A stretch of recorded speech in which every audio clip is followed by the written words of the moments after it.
Okay, we're down to our top 2 states. Coming in at number 2 is Delaware. They've made the top 10 every year we've held the Safe-Rx Awards. Quite a distinction.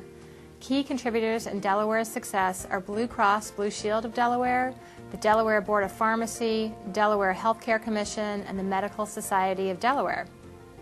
They achieved this by ranking in the top 5 states when it comes to using prescription benefit information and medication history. Congratulations, Delaware. And now I have the pleasure of presenting the Safe-Rx Award for the #1 e-prescribing state in the nation, Massachusetts. In Massachusetts in 2010, nearly 70% of physicians used e-prescribing. Not only that, but 43% of the prescriptions were e-prescriptions, and 41% of patient visits make use of medication history. Key contributors to Massachusetts achieving the #1 ranking for the 4th year in a row are Blue Cross Blue Shield of Massachusetts, the Massachusetts eHealth Collaborative, the Massachusetts eHealth Institute, and the New England Health Exchange Network. Here to accept the award is Dr. John Halamka, representing Beth Israel Deaconess Medical Center, Harvard Medical School, and the New England Health Exchange Network. Well, on behalf of all the stakeholders in Massachusetts, it's a real honor to accept the Safe-Rx Award. I think of e-prescribing as something that takes a village. You know, in 1980, I think I had one of the very first fax machines. It wasn't so useful because I had no one to fax to. In Massachusetts, we really thought of e-prescribing as something that requires patients, providers, and payers to work together. Now, it's pretty unique because healthcare exchange in general hasn't caught on in the U.S. to a great extent. But e-prescribing has the unique benefit of engaging all of those payers, providers, and patients and delivering immediate benefit. So what do I mean? Well, from a payer perspective, of course they want to check formulary and eligibility and make sure that an accurate prescription that's appropriately reimbursed gets to the pharmacy. They'd also like to track to see what medications are used to make sure that there's good disease management and case management. So for payers, e-prescribing is a huge win. I am a doctor, so I can tell you I have spent 30 years learning to handwrite really badly. And when I write a prescription, it guarantees a pharmacy calling me with a question of, was that milligrams? Is that a Tenolol or Ativan? I'm not really sure. So from a provider perspective, the calls stop. A safe and accurate prescription is delivered to the pharmacy, and hence I have more time in my day to care for patients and do my work. From a patient perspective, it's really convenient. By the time they get home, the filled prescription is sitting at their local pharmacy, or their mail-order pharmacy sends it to them. So let's think. Saves money for payers, saves money for providers, and makes life better for patients.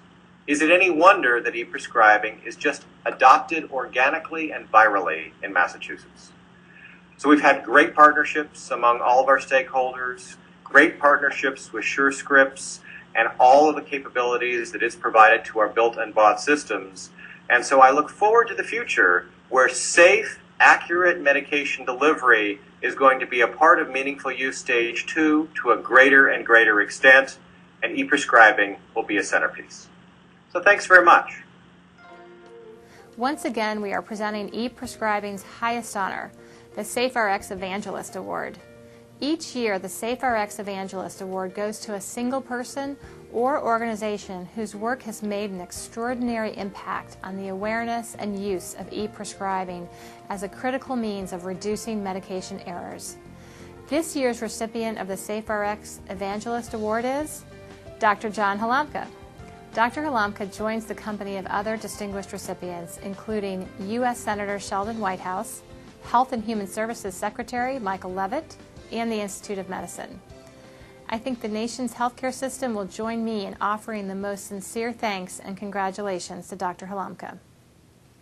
Well, I serve many roles. Of course, I'm the CIO of Beth Israel Deaconess. That's my job. But I'm a doctor and I care for patients, and really my training was this joint technology and medical training, and so I feel very passionate about safe, quality patient care. But I'm also a parent. And in my role as father, I actually want my daughter to have safe, coordinated care throughout her life. I never really want her to experience an issue of a drug-drug interaction or an inappropriate medication because of some inaccuracy in the system. And why do I feel that way? Well, 2 reasons. So my grandmother was killed by a medication error because of lack of coordination of care among multiple caregivers and lack of checking of drug-drug interactions. She was given a combination of medicines that caused her to become hypotensive, have a stroke, and die. I also care because, in addition to being a parent, I'm a son. And on November 10th of last year, I got a call. Your mother is in the emergency department. She needs to have her gallbladder removed. And your father is so stressed, he's just had a heart attack at her bedside. We have no idea what medications they take. And we have no idea, as we hospitalize both of your parents in an ICU, what we should be doing to ensure their safe, quality care. So it's very easy to be an evangelist when you look at the state of the healthcare system in the United States today, which is not a system. It's a disconnected set of labs and pharmacies and clinics and hospitals. And this is not a problem that we're going to give our children to solve. It's a problem that we are going to solve.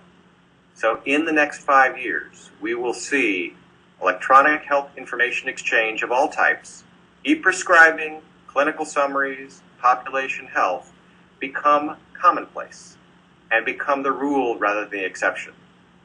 And I look forward to doing it because ultimately, in a few years, I'm going to be ready for retirement and I'll be a patient as well. So thanks again. We'd like to thank all the top 10 states for their commitment to e-prescribing and the valuable role they played in the continued growth and acceptance of this important technology. More importantly, we congratulate them on their commitment to improving the quality of healthcare in their communities and helping to contain the rising cost of healthcare. Of course, every state's effort is important. We hope you'll take some time and visit the Surescripts website and check out your state's progress report and see the profiles of leaders across the U.S. telling their own stories of how e-prescribing is improving healthcare in their communities. And while you are there, you can sign up to receive updates when new information is available. You'll also be able to access an archive of this webcast and the Safe-Rx Twitter feed so you can keep the conversation going. On behalf of Surescripts and all of our Safe-Rx Award winners, I'd like to thank you for joining us today. See you next year.